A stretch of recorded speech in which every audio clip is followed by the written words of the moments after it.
Israel और Iran के युद्ध में अब अमेरिका भी कूद गया है।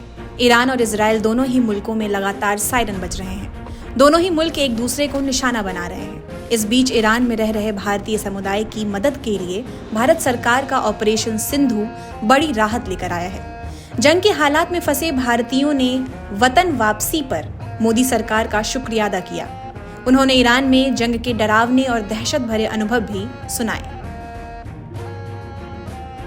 बता दें कि भारत सरकार ने ईरान में फंसे भारतीय नागरिकों को सुरक्षित वापस निकालने के लिए ऑपरेशन सिंधु चलाया है। इस ऑपरेशन के तहत अब तक कुल 1117 भारतीय नागरिकों को ईरान से निकाला जा चुका है। वहीं शुक्रवार देर रात एक विशेष उड़ान के जरिए 290 भारतीय नागरिक ईरान के मशहद शहर से भारत लौटे। सुरक्षित वतन वापसी पर भारतीय नागरिकों ने भारत सरकार का आभार जताया। अब अपनी सरजमी पर उतर चुकी है। बहुत अच्छा और तहे दिल से शुक्रगुजार हैं अपनी सरकार की। उन्होंने बहुत ही इज्जत से हम लोग को यहाँ तक पहुँचाया। बहुत बहुत शुक्रिया। और बताइए क्या अल्लाह से क्या दुआ करेंगे, किस तरीके की कंडीशंस वहाँ पर ईरान में हैं? कंडीशन खराब थी, लेकिन उन लोगों ने बोला था कि आप लोगों का साथ हम लोग देंगे, लेकिन माहौल ऐसा था कि हम लोग खुद चाह रहे थे कितनी जल्दी वहाँ से निकलें, क्योंकि हालात कुछ बता रहा था कि आगे कुछ भी हो सकता था। तो हम तो अपनी सरकार का बहुत शुक्रगुजार हैं कि हम लोग के ऊपर से मिसाइलें गुजरी हैं। तो तहे दिल से शुक्रगुजार हैं अपनी सरकार का। और बहुत और सारे जहां से अच्छा हिंदुस्तान हमारा। जय हिंद। ईरान में इंडियन गवर्नमेंट ने हमें बहुत सपोर्ट किया।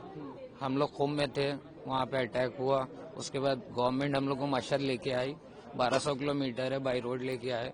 बहुत अच्छा अरेंजमेंट, एकोमोडेशन, फूड वगैरह भी बहुत अच्छा था और होटल्स भी 5 स्टार लग्जरी होटल था। यहाँ तक आने में कोई तकलीफ नहीं हुई। मेरे साथ 2 साल का बच्चा था, मुझे बहुत टेंशन थी वहाँ पे, बट गवर्नमेंट ने बहुत 3 जगह बॉम्बिंग जी हुई है न्यूक्लियर साइट्स पे वहाँ पे ईरान में। बट यह है कि इंडियन एम्बेसी के जो वहाँ पे बंदे हैं उन लोग ने हमें बहुत सपोर्ट किया है। कोऑर्डिनेशन भी बहुत अच्छा रहा है उन लोग का। बाकी ईरान में तो माहौल टेंस है।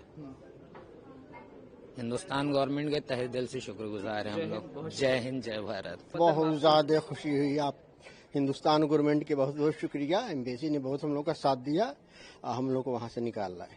कहते हैं सारे जहां से अच्छा हिंदुस्तान हमारा। हिंदुस्तान सरकार ने और हमारी एम्बेसी ने वहाँ पर बहुत ज्यादा मदद की है। ये बहुत किया हम लोगों का। और भी जो लोग हैं उनके टच में है? सबके टच में है जी। कोई दिक्कत नहीं? कोई दिक्कत नहीं, बहुत अच्छे से हम लोग आ गए। बहुत बहुत सरकार का धन्यवाद। इसके अलावा भारत ने श्रीलंका को भी आश्वासन दिया है कि वह ईरान में फंसे श्रीलंकाई नागरिकों को निकालने में उसकी मदद करेगा। इस बीच ईरान और इजराइल युद्ध का असर बाजार पर भी पड़ना तय है। कच्चे तेल के सबसे बड़े निर्यातकों में से एक ईरान युद्धग्रस्त है। ऐसे में बाजार पर क्या असर पड़ेगा, जानिए एक्सपर्ट की जुबानी। हमारे मार्केट नहीं, वर्ल्ड वाइड मार्केट्स नीचे हैं। हमारे से पहले हांगकांग, हैंगसेंग खुलते हैं, जापान खुलता है और दोपहर में 1 बजे हमारे यहाँ वहाँ बंद होते हैं। वो जो इफ़ेक्ट है वो यहाँ दोपहर में 12:30-1 बजे आ जाता है, लेकिन उसी इम्पैक्ट से यूरोप खुलता है। सारे मार्केट्स इंटरकनेक्टेड हैं एक दूसरे से। एक सेंटिमेंट, एक एरिया वो ट्रैवल करते करते करते from Far East to east, from east to west and from west in the night to the US. This is the equation of the equity markets.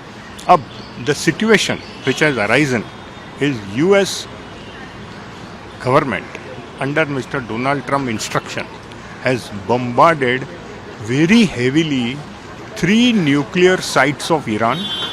Number 1, using B-2 bombers, which are stealth bombers carrying 18,000 kg payloads of bombs which can penetrate 200 feet below the earth.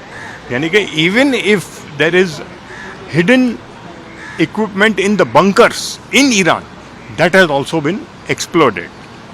So, but the surprising part, Iran still maintains a defiance mode. Now, although our Prime Minister Modi and worldwide, President and the head of Iran have been advised to de-escalate war, because if we escalate war from this level, then the world will face World War III. Russia, Mr. Putin has remained silent so far on Iran. But apparently, China looks to be a supporter of Iran. China has not talked negative on this issue at all, rather maintained a silence or a mildly positive stance.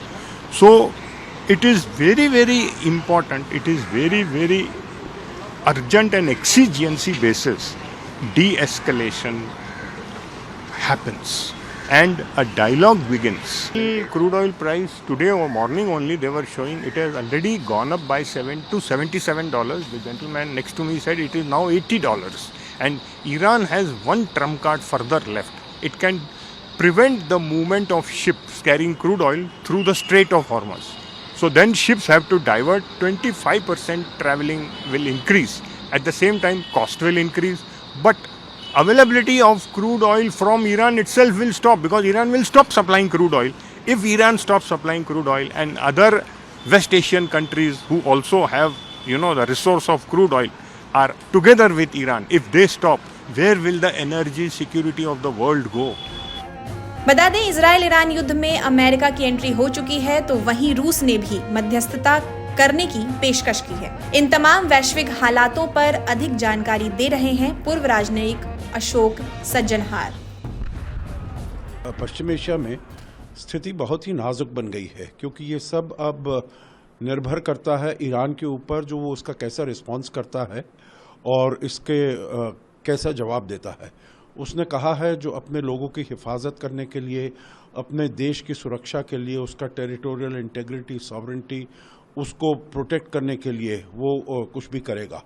और जैसे ही ये हमला हुआ आज सुबह भारतीय समय के अनुसार करीब 4 साढ़े 4 बजे, तो उसके कुछ घंटे बाद ही उसने इजराइल के ऊपर बहुत हमले करने शुरू कर दिए, तेल अवीव पर, जेरूसलम पर, हाइफा पर।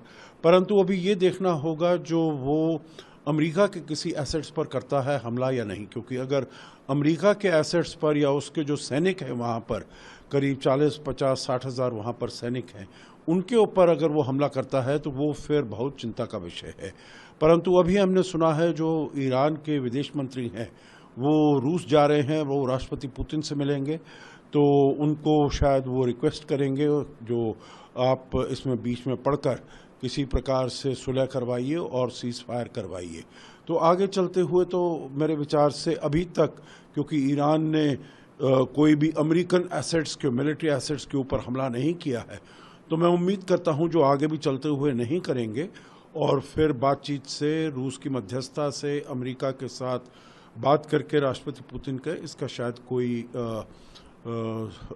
हल निकाला जा सकता है।